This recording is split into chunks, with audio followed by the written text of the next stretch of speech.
विद्याध्ययन करते हैं, उस स्थान का नाम विद्यालय हुआ करता है। वैसे तो यहाँ पर कुछ विद्यार्थी भी हैं और अध्यापक भी हैं, लेकिन आध्यात्मिक दृष्टि से देखा जाए तो ये संपूर्ण विश्व एक विद्यालय है और यहाँ पर प्रत्येक व्यक्ति सर्वदा विद्यार्थी है।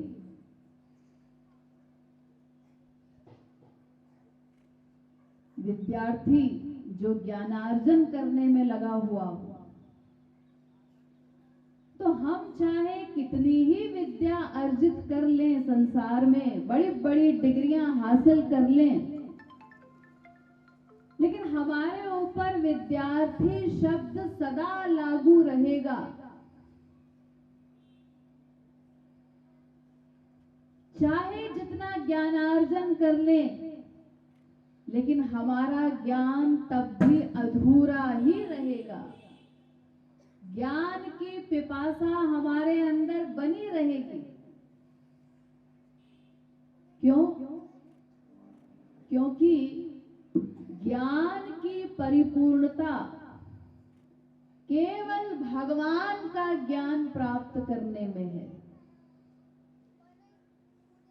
इसके लिए वेद कहता है, यस्मिन् ज्ञाते सर्वमिदं विज्ञातम् भवति।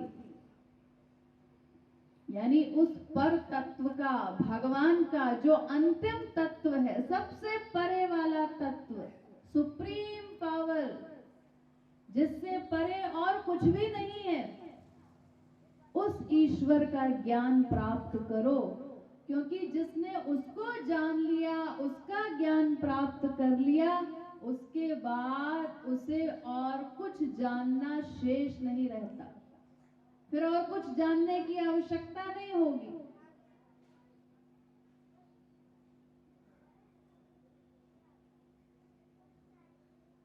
इसीलिए भागवत में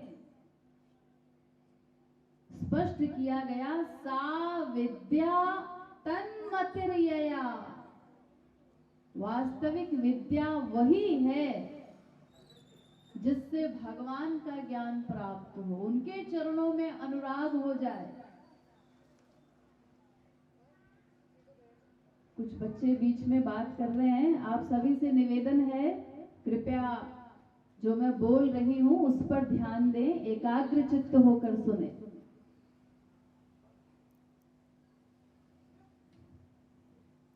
तो विद्या की परिपूर्णता भगवान का ज्ञान प्राप्त करने में है। इसीलिए विष्णु पुराण में भी कहा गया, सा विद्या या विमुक्तये। विद्या वही है जो जीव को संसार से मुक्त कर दे।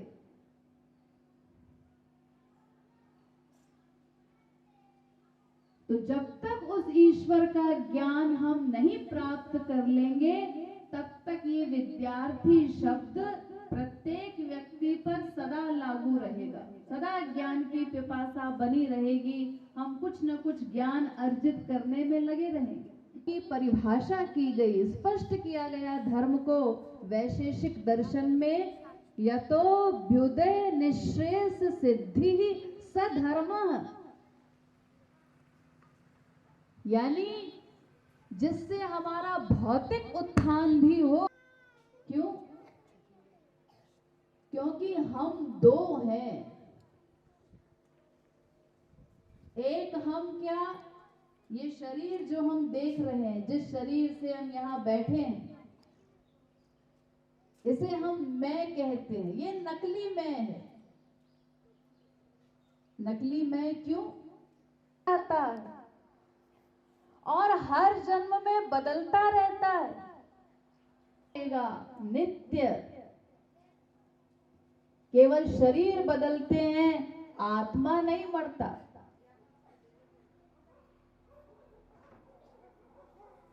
तो वो जो चैतन्य है हमारे शरीर में, उसी के कारण, उसी की चैतन्यता के कारण हम सब कर्म कर पाते हैं। बोलना, सुनना, सूंघना, रस लेना, स्पर्श करना, सोचना, निर्णय लेना, ये सब कर्म हम कर रहे हैं। कैसे? अरे शरीर तो जड़ है हमारा, लेकिन इसके भीतर जो चैतन्य है आत्मा, उसकी चैतन्यता से ही हम सब कर्म कर पाते हैं। अरे ये लेटा तो है, शरीर पड़ा तो है उसका। अरे नहीं नहीं, ये तो शरीर है उसका, मृत शरीर, शव, वो जाने वाला तो गया। तो जो चला जाता है उसका नाम है आत्मा। वो हमारा ओरिजिनल स्वरूप है, हमारा वास्तविक स्वरूप है। इसी के लिए वेद कहता है, चिन्मात्रम श्रीहरेरंशम सूक्ष्ममक्षरम अव्ययम कृष्णाधीनमिति प्राहुर जीवम ज्ञान गुणाश्रयम। यानी वो आत्मा क्या है? भगवान का अंश है, दिव्य भगवान का दिव्य अंश आत्मा। ममैवांशो जीवलोके जीवभूत सनातन, गीता कहती है कि जीव, ये आत्मा मेरा सनातन अंश है, भगवान कह रहे हैं। तो हम दो हैं, एक ये नकली मैं शरीर, और एक जो हमारा ओरिजिनल स्वरूप है, असली मैं आत्मा। तो चूंकि हम दो हैं, इसीलिए दोनों का उत्थान आवश्यक है। शरीर के उत्थान के लिए, शरीर को चलाने के लिए भौतिकवाद आवश्यक है, संसार का उपयोग करना आवश्यक है, ये संसारी विद्या भी परम आवश्यक है। लेकिन आत्मा के कल्याण के लिए अध्यात्मवाद है। तो भौतिकवाद और अध्यात्मवाद दोनों का समन्वय जीवन में होना चाहिए। और हम लोगों ने अनादिकाल से यही गड़बड़ की। स्वयं को केवल शरीर मानने के कारण केवल संसार को अपना माना, इसी में हम आसक्त रहे, और इसी गड़बड़ी के कारण 84 लाख योनियों में भटक रहे हैं, संसार में अनेक प्रकार के दुख भोग रहे हैं। लेकिन जिसके जीवन में अध्यात्मवाद नहीं है, जो भगवान से प्रेम नहीं करता, साथ साथ भगवान की भक्ति नहीं करता, ऐसे भौतिकवादी के जीवन को निरर्थक बताया गया। एक बहुत बड़े फिलोसोफर हुए हैं बर्टन रसल। उन्होंने अपनी book principles of social reconstruction में मनुष्य के उद्देश्य को बताते हुए बड़ा सुंदर कहा, life devoted only to life is animal, without any real human value, incapable of preserving man permanently from weariness. If life is to be really human, it must serve some end which is impersonal and above mankind, such as God. यानी हमें ये जीवन तो वास्तव में भगवान को प्राप्त करने के लिए ही मिला है, लेकिन जो केवल भौतिकवाद की ओर भाग रहा है, केवल संसारी जीवन यापन कर रहा है, उसका जीवन तो निरर्थक है, पशुवत है। उसमें और एक पशु में फिर कोई भेद नहीं। इसीलिए हमारे वेद शास्त्र मनुष्य को बार बार संबोधित करते हुए कहते हैं, अरे मनुष्यों उठो। वेद कहता है, उत्तिष्ठत जागृत प्राप्य वरान निबोधत। स्वामी विवेकानंद ने इसी का अनुवाद किया, awake, arise and stop not till the goal is reached. अरे मनुष्यों उठो, जागो, और महापुरुषों के पास जाकर तत्व का ज्ञान प्राप्त करो। अपने वास्तविक स्वरूप को समझो, भगवान के विषय में समझो, तब तुम्हारा परम कल्याण होगा। और उस ईश्वर का ज्ञान प्राप्त करने में उधार न करो, यानी देर न करो। ये मत सोचो अरे अभी तो हम छोटे से बच्चे हैं, अभी से हमको भक्ति करने के लिए कहा जा रहा है। ये भक्ति तो बुढ़ापे में करने की चीजें हैं। अरे ऐसा तो कोई तब कहे ना जब उसके पास बूढ़ा होने की गारंटी हो, कोई सर्टिफिकेट है कि बूढ़े होकर के ही हम मरेंगे। क्या संसार में बच्चों को मरते नहीं देखा? अरे संसार में किसी की मृत्यु का कोई भरोसा नहीं। एक बच्चा पैदा हुआ और चला गया, एक 10 दिन का हुआ और चला गया, एक महीने का होकर के मर गया। यद्यपि हमारा ये मानव देह बहुत इंपॉर्टेंट है, देव दुर्लभ है। दुर्लभो मानुषो देहो देहिनाम क्षण भंगुरः। अत्यंत दुर्लभ है, इतना दुर्लभ कि देवता लोग भी हमारे इस मनुष्य देह को प्राप्त करने के लिए तरसते रहते हैं, लालायित रहते हैं, भगवान से याचना करते हैं कि एक बार हमें मनुष्य बना दो। क्यों? इतना इंपॉर्टेंट इसीलिए कहा गया इस देह को। देवता भी इसकी याचना इसीलिए करते हैं क्योंकि केवल मनुष्य देह में ही हमको कर्म करने की शक्ति दी गई है, पुरुषार्थ करने की शक्ति। इसी मनुष्य देह में हम कर्म करके अपनी बिगड़ी बात बना सकते हैं, अपना परम कल्याण कर सकते हैं। अन्य किसी योनि में किसी को कर्म करने का अधिकार नहीं। केवल मनुष्य योनि ही कर्म योनि है 84 लाख प्रकार की योनियों में। बाकी सभी योनियां भोग योनियां हैं, जहां पे हमने पिछले जन्मों में जो कर्म किया है उनका फल भुगवाया जाता है केवल, लेकिन नया कोई कर्म करने का अधिकार नहीं होता। वो चाहे पशु की योनि हो, चाहे देवताओं की योनि हो, सब भोग योनियां हैं। केवल मनुष्य को पुरुषार्थ की शक्ति दी गई है, इसीलिए इस देह की वंदना की गई है। इसीलिए देवता लोग भी हमारे इस मनुष्य देह को प्राप्त करना चाहते हैं। लेकिन इतनी विशेषताओं के बाद भी इस देह का सबसे बड़ा दोष ये है कि ये क्षण भंगुर है। एक क्षण की भी हमारे जीवन की गारंटी नहीं कि हम कब तक रहेंगे। एक श्वास जो बाहर निकला है हमारे मुख से, वो भीतर आएगा भी या नहीं, कोई गारंटी नहीं। इसीलिए को ही पुरुषस्य श्वो वेद। अरे मनुष्यों कल करूंगा, भक्ति आगे करूंगा, ऐसा कह के उधार मत करो, देर न करो। क्या पता तुम्हारा कल हो ही ना। इसीलिए ये जो सत संकल्प है भक्ति का, वो तुरंत लेना है, अभी लेना है। श्री महाराज जी राधा गोविंद गीत में कहते हैं, आज करो कहो जनी गोविंद राधे, अभी करूं यह कही मन को लगा दे। अरे आज करूंगा भक्ति ये भी मत कहो, क्या पता शाम तक रहो न रहो। अभी करूंगा ये कहकर मन को भगवान में लगा दो।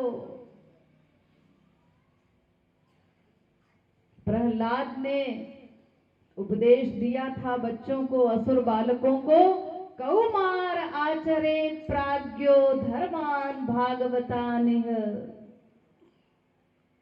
अरे कुमार अवस्था में, बचपन में ही भक्ति प्रारंभ कर दो। किसने देखा है युवावस्था आए ना आए? इसीलिए अपने कल्याण का प्रयत्न शीघ्र करो, उधार न करो।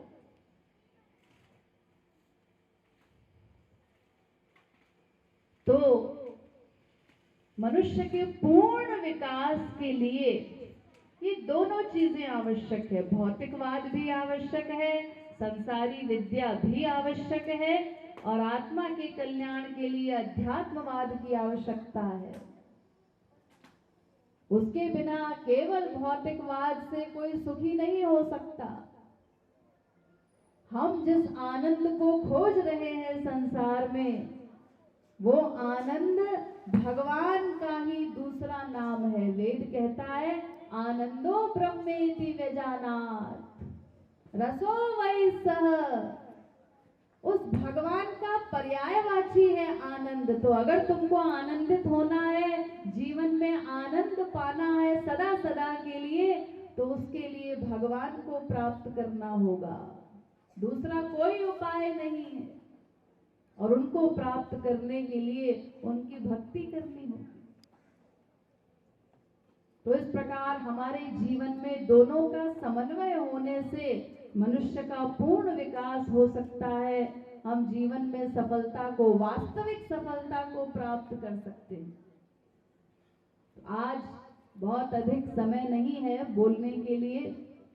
संक्षेप में बस आप लोगों से इतना ही निवेदन करना चाहती हूँ कि इस समय परीक्षाओं का समय चल रहा है। आप सभी लोग एकाग्र चित्त होकर इस समय अपनी पढ़ाई पर, अपनी परीक्षा पर ध्यान दें।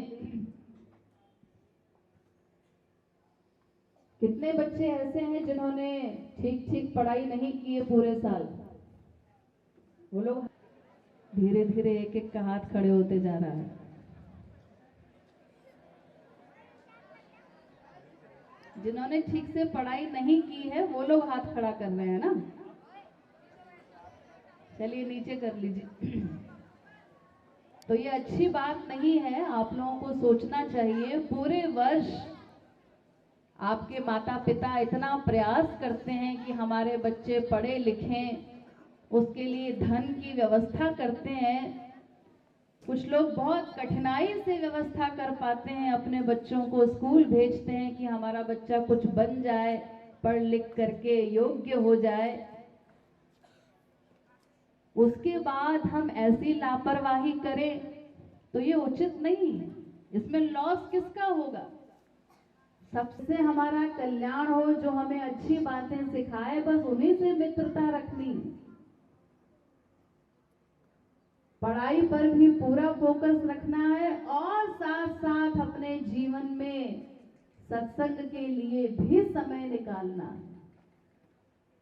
क्योंकि आप सभी बच्चे ही हमारे देश का भविष्य हैं। आपका चरित्र उज्जवल होगा, आप सही दिशा में चलेंगे तो राष्ट्र का भी उत्थान होगा। और सही दिशा में चलने के लिए पहले सही दिशा का ज्ञान आवश्यक है। तो पढ़ाई के साथ साथ जितना अधिक सत्संग करेंगे उतना सन्मार्ग पर चल सकेंगे। और आज जो स्थिति हम युवाओं की देखते हैं, हजारों लाखों युवा दिन रात कोई डिप्रेशन में जा रहा है, कोई सुसाइड कर रहा है, किसी को गलत लत लगी हुई है, पूरा पूरा परिवार उनका अत्यंत दुख में होता है उनकी गलत आदतों के कारण। तो उन सब चीजों से बचने के लिए जीवन में सत्संग की भी परम आवश्यकता है। अभी आप लोग एग्जाम्स पर ध्यान दें और उसके बाद जैसे ही फ्री होंगे, समय मिलेगा, तो हमारा सत्संग यहाँ जयपुर में होता है हर रविवार को। बहुत छोटे छोटे बच्चे भी उसमें आते हैं। आप लोगों को शायद पता न हो, आपकी आदरणीय प्रिंसिपल मितेश चौधरी जी, वो अपने दोनों बच्चों को सत्संग में लेकर आती हैं। एक बच्चा तो उनका 4 साल का है, लेकिन वो भी धीरे धीरे बैठ करके कुछ ना कुछ सुनता है, समझने की कोशिश करता है। तो सत्संग सभी के लिए है, प्रारंभ से ही हमें सत्संग पर ध्यान देना चाहिए। आप अपने माता पिता को भी लेकर के आए, स्वयं भी सत्संग में आए, और न भी आ सके तो आजकल फोन सभी यूज करते हैं, सबके घरों में स्मार्टफोन के साथ आपको फूलों की होली खेलनी है। और उसके बाद फिर आप लोगों को यहाँ पर हमारी trust Radha Govind public charitable trust की ओर से कुछ गिफ्ट्स यहाँ पर दिए जाएंगे। तो आप सभी लोगों के उज्जवल भविष्य की कामना करती हूँ। आप सभी को होली पर्व की बहुत बहुत शुभकामनाएं। श्रीमद् सद्गुरु सरकार की, श्रीमद् युगल सरकार की जय जय श्री राधे, जय जय श्री राधे, जय जय श्री राधे। आप सभी का बहुत बहुत आभार। अब एक बार आप सभी लोग खड़े हो जाएंगे और उत्साहपूर्वक भगवान का ध्यान